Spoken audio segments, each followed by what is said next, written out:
Yeah, viewers all over the world. For some of you that are seeing me for the first time, Ogbuefi Ezeana ugochitubelu Oraifite. I'm an ancient high priest. Abụ m onye isi nchụaja na ugochitubelu ọdịnala temple. Anyị na-agba afa miri emi rụkwazi ọrụ mmụọ dị iche iche. Abụkwazi m onye isi nchụaja na ọdịnala Restoration Evangelical Mission. Bụrụ onye mgbasa ozi ọdịnala Igbo. So you can call me a priest or an evangelist, I will answer. My mission is to help people live better life.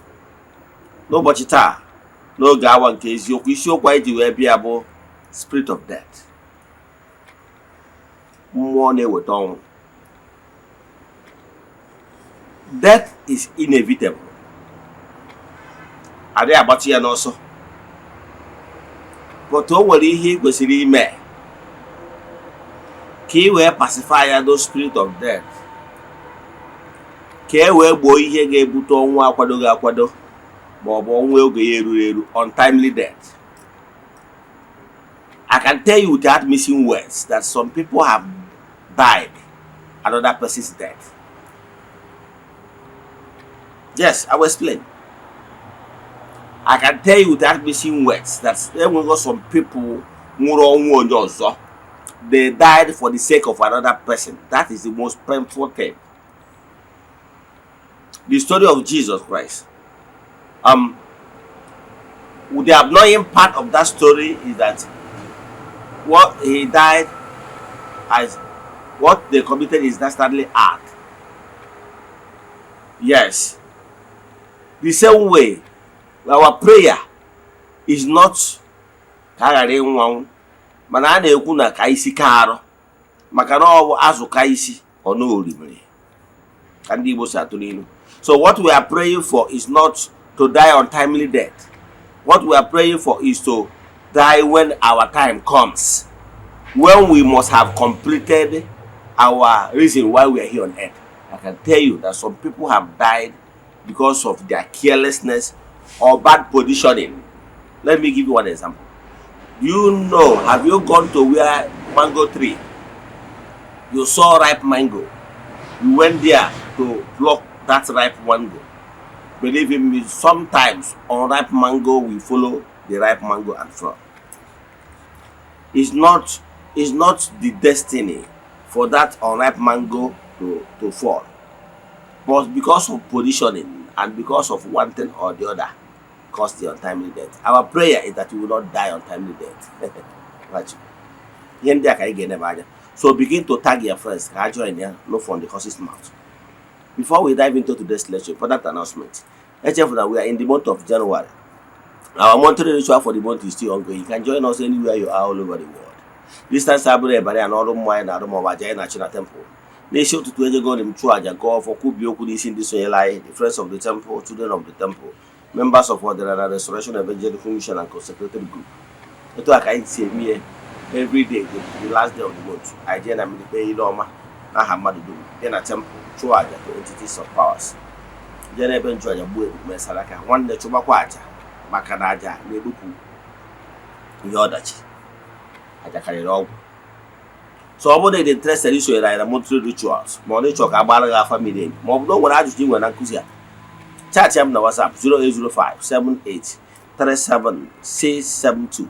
I repeat 0805 78 37 672. More than that screen you have number and that one. Now let's proceed. Here Nacho can call today, Bona. Now spirit of death. Now one day water on. Well, now what you must do in order to prevent untimely death.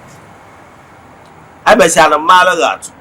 No total de mado, they na jiki on brosis. Nigga notice that they will brosis in the adibro matured. They are not ripe enough to fall.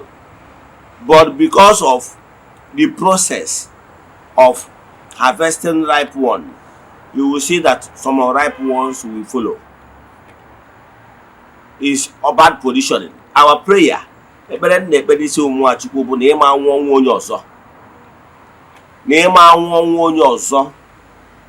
yes, n'ụbọchị njọ na ụkwụ ama apụghị ama ọ pụgoro gị ama na ị ga-ejecha nata maka na ọkụkọ na-akpacha na ajọ ọfịa ma dakwadaba onye nwe ya. Our prayer is that before you pass on in this earth life, let it be that you have completed the assignment given to you in this earth life. Ị ga-afụ posters ị na-afụ gone so soon, untimely death. Yes, all those things we had. Our prayer, last year I prayed that none of my spiritual sons and daughters will die last year, and they happened like that. This year, none of a child of the temple, friends of the temple, children of the members of Ordinary Restoration and Evangelical Mission and consecrated group will die this year. It's a promise. Reason bona, ọ bụrụ na e nwere untimely death. Yes, asị na ka amụsịala mmadụ, e nwere time for everything. And the time for you to pass on is inevitable. There's nothing anybody can do for it. Yes. But what we are kicking and what I'm praying against is untimely death. Ịnwụ ọnwụ onye ọzọ. Ọtụtụ ndị mmadụ anwụgo ọnwụ onye ọzọ ugboro kwuru ugboro. Ejiro na-aya ka anwụ. Ejirokwanụ na positioning. O nwere onye ga-position ọ bụrụ na ọ nọ na moto nwere accident ndị ọzọ anwụsịa ọpụta. Ị ga-eji ihe mere Anthony Joshua wee malụ. Yes, I can tell you na o nwere ndị ọ dị possible na some of that two of his friends nwụrụ ọnwụ onye ọzọ. Very possible. E nwere ọtụtụ ihe nwere ike ozu ọnwụ na-ada mana ụbọchị ọ ga-eme osisi kpọrọ nkụ a na-ene ya na ọ ga-ada kedụ ndị eforo gbugbu anyị. Since I was born, adịgo m involved na three fatal accidents that people died. 3 fatal accidents. But ọkụ akọrọ m na ekpere a na-ekpe ka a bụrụ ka mmadụ ghara ịnwụ ọnwụ na ekpere anyị na-ekpe bụ ka mmadụ ghara ịnwụ ọnwụ onye ọzọ. Nwachukwu ekpe m ekpere n'isi gị sị na ịma nwụ ọnwụ onye ọzọ. Na-eme declaration now that na ịma nwụ ọnwụ onye ọzọ na ọ bụrụkwa na ịma nwụ anwụ mana ya na ị ga-efe ufili ya earthly mission maka na spirit of death na-agagharị. Yes, there is nothing they can do about it. Death is inevitable once you are here on earth. Okwu na-akpọ dike ugboro na-abụ na ndụ, ọkpọ ya na ndụ, ọkpọ ya n'ọnwụ. Mana ihe a na-ekwu bụ ka ị nwụọ ọnwụ kwesịrị na ị ga-anwụ ka mmalụ atụ. Maka ndị ga-ajụ osi ole nga ọ dị n'akwụkwọ nsọ, mma cite so many people that died ọnwụ onye ọzọ. If ma ọ bụrụ na anyị were story a akọrọ maka Jesus na Bible, I can tell you without missing words na ọnwụ nwụrụ bụ untimely death. Some of you will argue na edesini go na ọ ga-anwụ. Onye ọbụla nwụrụ na ndụ a ga-anwụrịrị anwụ mana ọ bụrụ ụdị ọnwụ a. Ọ nwụrụ out of jealous of the Pharisees and Sadducees in order to protect what he stands for. He did not chicken out when time comes for spirit of death to come. Yes, he would have stopped preaching if he wanted to run away from the spirit of death. Man appeared and then warning. Ilotalo now Judas Iscariot, according to that story in the Bible, died not as you then a more no gown. Man after ka gamble we learn na yuku. Or they learn na yuku with the sense that no learn na yuku, then na yuku get disappear. Therefore scam on the Neriego. Or let's yen na yuku for na yuku disappear. O wuterian kuku o jebu ya abụrụ ọnwụ destiny. O nwere onye a na-akpọ Samson ka mmakwado ga-atụ ọzọ. Samson bụ a messiah to his people. He's supposed to live a long life to save his people from ndị ilo ha. Mana Samson ga-anụhie nwaanyị na onye a na-akpọ Delilah. He married Delilah, and that Delilah brought upon untimely death to him. I can tell you, I can mention so many people that died because of another person's. So, untimely death, because the spirit of death is going about, hovering. But what I am about to tell you today is what you can do in order to avert spirit of death, in order to provide options for spirit of death. Ka ị ghara ịnwụ ọnwụ onye ọzọ. Enwere ofu ihe merenụ n'ebe a na-aba moto. Enwere this young lady batara na moto wee gwa onye na-ebịa si ya biko n'ọkụ ya ebe a ka ya nọ, ka ya jee gota airtime, ka ya cross ka o gota airtime. N'ime na ọbịara igota airtime anwa, another person and also one seat ya ka ọ fọrọ. A na-eche ka ndị na-anaka ego wee sị ka o gota airtime ahụ ka o gotaziri, a na-enye ya change, another person rush ya bịa nọ n'oche ahụ. Mgbe ọ gotazi airtime bịakwutezi onye nọ n'oche ebe ọ nọ si ya sorry n'ọkwa ebe ya ka ya nọ, wee kpọzie nnebi ya n'oche ahụ si ya ọkwa ya gwara gị ka egota airtime na ya na-abịa. Ọ sị na ya gwakwara onye abatara na o nwere onye nọ dị ya, the person kwechiri. To cut the whole story short, the onye akwechi si na ya maritu na moto. The lady messages say okay, no problem. Wee je banye second bus. Do you know that this particular motor kwụrụ n'ụzọ nwa accident? Onye nwụrụ na ya moto bụrụ data onye anwa nọba the door side. Ebe a that lady kwesịrị ịnọ. Data onye anwa bịa azụ seat nọsịrị ebe a onye nwụziri na that moto. Ndị ọzọ merụsịrị ahụ obere, but onye nwa onye nwụrụ at the start instantly. O nwere ihe ịghọta. Enwego ọtụtụ ndị mmadụ nwụrụ ọnwụ onye ọzọ. Emesịara mmalụ ga-atụ na ọ bụrụ na ijere ịghọta ube, it must have happened to you in life as long as you are a matured person. Ka ebe ijere ifuru ube chara acha wee were ogugu ka ije ghọta ube chara acha, other ones adịbụrụ ripe enough so they wee daa. I can tell you na o nwere ọtụtụ mgbe ọ na-eme like that. Mana ekpere anyị bụ ka anyị ghara ịnwụ because na ha anwụbana. Do you know that na abịa na accident na-eme n'ọrụ otu, o nwere ike ọ bụrụ ofu onye ma mmadụ na ka that spirit of death na-eso, mana because of positioning nke a ma ọ bụ nke ọzọ, that accident happen o may affect ndị destiny ha edubere na ha ga-pass on.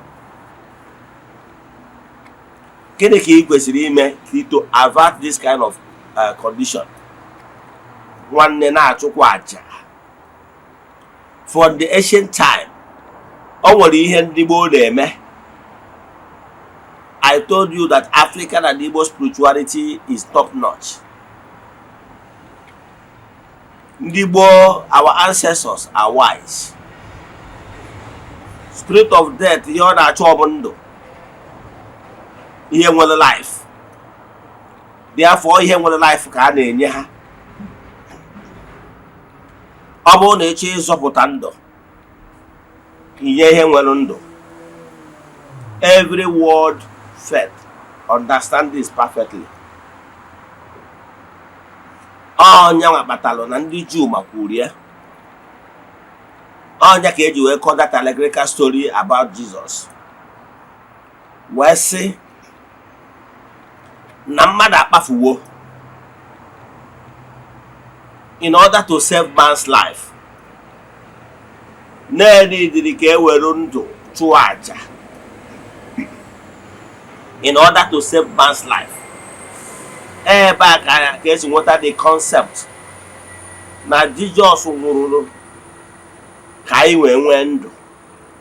Maka na Judaism na copy so much from African spirituality. Ebe a dị ka the concept of na ọ nwụrụ ka anyị wee nwee ndụ.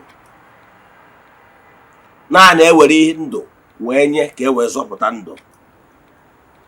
Ebe a ka the concept si. From ancient African and Igbo spirituality kwenyere. Onya batalo na na-enwe ihe dị ndụ n'ezinụlọ started from the ancient time. N'ezinụlọ na-enwe ihe enunu a na-akpa. Ihe enunu could include goat, sheep, cock, hen, and rest of them. Do you know one of the reasons why it's very important to always have these animals at home?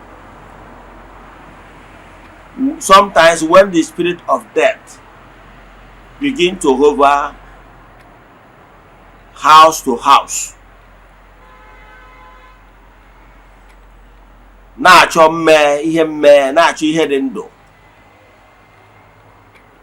it's only the sacrifice of the blood can appease them. Onya agbata na ije na ancient book nke ndị Jew, ị ga-afụ ebe a gwara ha si gbuo anụmanụ were ọbara ya tesasịa na door. Na every household ọpụta wee fụ ebe tere ọbara ya ma atụrụ anwa na door ha, na those spirit of death will jump mara na ndị achụgo aja. You ghọtara ya? All an ancient practice from the wisdom of our ancestors. So in modern days spirituality, a na-enwe animals a na-akpa n'ezinụlọ dị iche iche. When the spirit of death comes, ị ga-afụ ewu dị very healthy. When the spirit of death bịa n'ezinụlọ, o nwere ihe sọrọ ya, nwere ike ịfụ ọkụkọ dị healthy apụta n'ụtụtụ ọnwụgo. O nwere nke ya anọgido fụ ewu n'ụlọ abalị n'ụka ewu bere ewu agwụgo. Ọ bụrụ na ewu na-aya ahụ nothing. Yes. Agụ nkwọ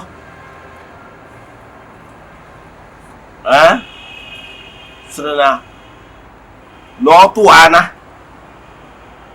na ọ ga-ebuterịrị ihe kama ọ ga-ebute ihe o buru ahịa. Spirit of death, once they knock on your door, on your family, they will not go empty-handed. Have you noticed that these men of underworld, unless in their send they can appear for assassination? Do you know that if they comes and there is some certain valuables you give them, those valuables they collected for your house might make them not to hurt anybody. But when they strike and no tangible valuable was given to them, they might decide to take life. The same thing is what happening in the spiritual realm between spirit of death and humans. When the spirit of death knock, then and there is this anything that has life, be it animals, they can decide to take animals that has life and spare human life. So it's very important. That is why our fathers, our forefathers understand the spirituality far more better than people of nowadays. They ensure that there must be living thing at home, so that when the spirit of death hovering at night comes, they have alternative life they can take and spare human life, because human blood is precious. But where they cannot lay hands on any life and blood of animals, they might be tempted to take human life. So I will advise you, very important, even in your family house, to have animals, learning of animals, very important. Or if there is no way you can be rearing animals in your place, be doing animal sacrifice from time to time. I pity those people that don't normally from time to time do sacrifices. of animal sacrifices. That they are offering something that has life to those spirits of death that's going about looking for life to take. From time to time, give them what have life in exchange of your own life. Ka ndụ gị wee dịrị, ka e wee nye gị ihe eji enweta ndụ anya. Very important. That thing you are offering them, what has life, is like lobbying them. So that whenever they are coming house to house, they will say, no, this person has been paying his dues. But when you don't have animals at home, and you are not a type that from time to time do sacrifice, give what it has life to your dotes, to the other spirit forces, even including the spirit of death. Sometimes abasia fa onwana da n'isi mmadụ a na-ewere ihe dị ndị anyị na-akpọ ya igbo onwe. O nwere onye nwere ike ya ọ dịbara gboo. O nwere somebody might fall sick and the spiritualist is consulted upon. After doing the consultation, you understand that the spirit of death that are dragging his person's life. You now ask them, this person you are dragging, people are dragging his life or her life, is very important to his family. What can be given to you people in exchange of his or her life? They will now say, okay, give us fowl, give us male and female fowl, give us goat, give us ebulu, for us to leave her or leave him. It works. I will not forget last 2023, last 2 years, 2023 ending. There is this pastor I know in Abuja. She has her own ministry in Abuja, but is a lawyer too. So he called me and said, Eze-Ana. I answered because I had been working for her. She told me that at that time she called me, that 2023, that she's in Lagos, that her first daughter was hospitalized for major operation. So it's a very serious major operation. So after that major operation, instead of the daughter to bounce back to life the way it should be, as doctor have already predicted that after the surgery, within a few hours, that she will be out of the theater and she will be recovering gradually. Then after the surgery, they brought her out of theater. She was like, after some hours, she's not responding very well. So they said that they rush and put oxygen to her, for her. And doctor was like, after several hours, doctor was like, that he doesn't understand this and that he have done what is expected of him to do as doctor in this particular case. At that point, the pastor knew that something is wrong somewhere. She began to cry. So, and the doctor was like telling her that this is not matter time to cry. That what she should do or be doing right now is to pray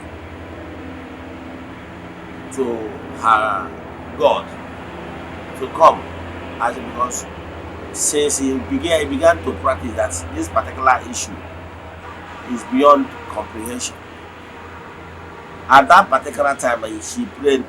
After some hours, she now consulted me that, look, he doesn't understand what is going on anymore. That she's about to lose her daughter. She now called me and asked me, what can we do? And I said, okay, what we do right now is to do consultation to know, ascertain exactly what is the problem. When I did the consultation, I understand very well that the spirit of death is already around the corner, waiting to take her life. That if something is done urgently, that lady in question will pass on. So she now asked me what to do, because the daughter doesn't even believe in spirituality. So I asked her if she believed that I will help her. She said yes. Now that is how I mean the pastor. So we now discussed. I now told her what she will bring for us to be able to buy some necessary things. Livestock, something will be there, for us to do all the rituals. Believing me, to cut the whole story short, I went to the temple immediately. After the consultation, I did some rituals. Buy your own way. Use livestock to in exchange and summon those spirit of death to receive those sacrifice, that this lady is still a young lady that is very important to her family. I make her own case and offer those things, living things in exchange. Yes, after performing those rituals, I threw those things away. When those spell was casted upon those living animals, for them to be hovering around so that the spirit of death will leave that lady. That is exactly what happened. And after the sacrifice, it's not up to 2 hours. The woman chatted me again and said that one day she never seen this kind of a thing. Before the doctor will go ward round after we had finished the work in the evening, up to 2 hours, around 2 hours, the doctor came back and noticed that the lady breathing and everything has become stable. We were like, wow. Before you know it, the oxygen was removed and everything. To cut the whole story short, lady survived it. I can tell you, there will go so many things, so many times. People will experience this, encounter the spirit of death. Some people, there will go so many. It did not start today. I remember when we were small, there are some certain things that will happen to some certain people. They will lose consciousness. One day I know they to assume when you can encounter spirits. The person will lose unconsciousness. Now, every time they to know already be about to find out what is the problem. Remember, I just teacher, after some time, the person will bounce back to life. The person will begin to tell the story of what he or she encountered in the world of the spirit. That is only remaining to cross a line. It would have been bye-bye. So, know it today that spirit of death exists. Yes. What we are talking about is that it's not that nobody will die. No. Like I said before, that spirit death is inevitable. What we are praying for is that we must die, but let it be at the appropriate time. Let it be when we must have finished our earthly assignment. And we are praying that we should not die another person's death. That life is all about turn by turn. That whoever that completes his earthly assignment first should go. We are praying that you will not be there at the wrong positioning when death that is not meant for you will knock at the door. We are praying that cerebral bullets will not kill you. That what is not meant for you will not come. And as we are praying, making that declaration, careful that two things is very important. That two things is that you must from time to time do the needful to know if you are indebted to any spirit that will warrant them coming after you or coming after your life. Yes, the same way is in the life of the living. Make sure you do not expose yourself too much for evil men, for the men of underworld, for kidnappers and rest of them. Make sure you do not brought it upon yourself by making unnecessary troubles. Avoid that. The same way in the spiritual realm. Because before anything will happen in this gross material, that thing must have taken on form in the spiritual realm. So what you will be doing is, from time to time, offer sacrifices, animal sacrifices, to your spiritual forces, them all. Appease them.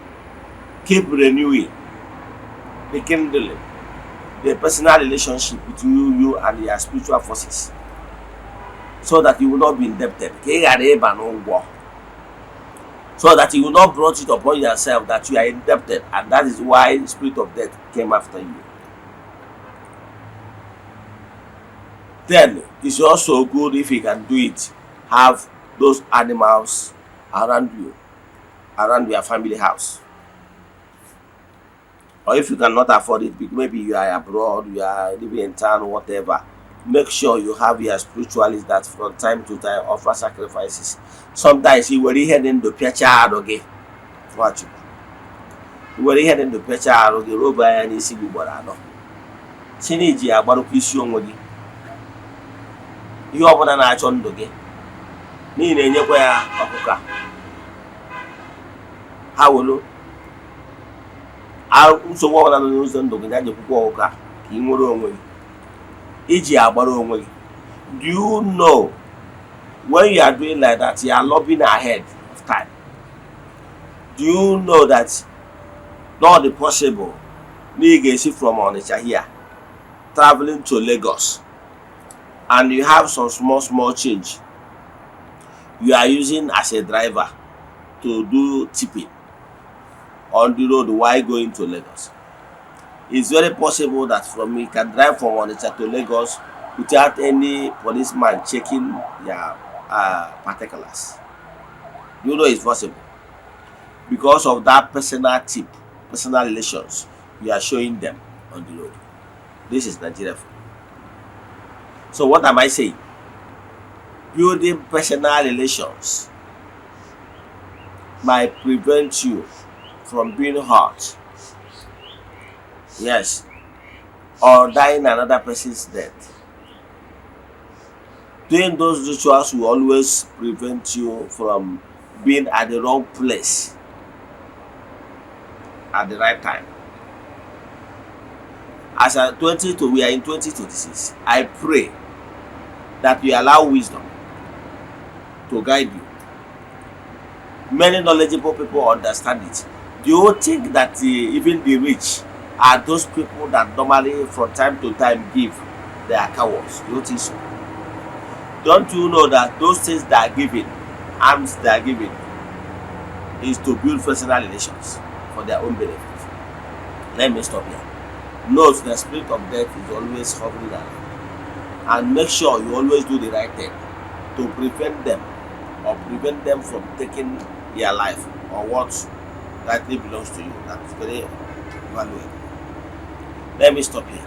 If you have any question in today's lecture, you want us to do deep consultation for you, chat me on WhatsApp 0805 78 37672. I repeat 0805 78 37672. Let us pray. Ekwem na Chineke. Ekwem na ọ dị ihe siri m ike ka Chineke na-apụghị ezi m ụzọ m ga-esi n'uwe ya. Ihe na ọ masịrị ihe niile obi m siri ike na Chineke emeworo m ya gazie. May the blessings of Chukwuoke be with you all.